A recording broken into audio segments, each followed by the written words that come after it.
চলতেছে আর আমাদের বিষয়ের ভিতরে এই ব্যাপারটা চলতেছে।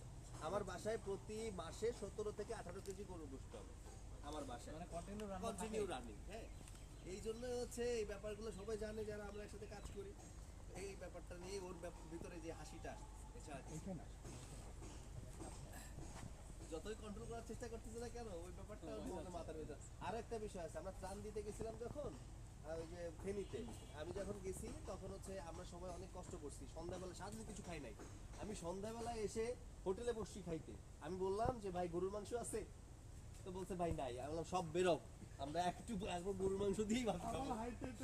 আমরা 3-4টা হোটেল খুঁজছি, কোথাও গরুর মাংস পাই না। পরে এক জায়গায় পাইছি, ওই জায়গায় বসে খাইছি। কারণ ওই ব্যাপারগুলো মাথায় রেখে বুঝছি। আমরা সরে যাই।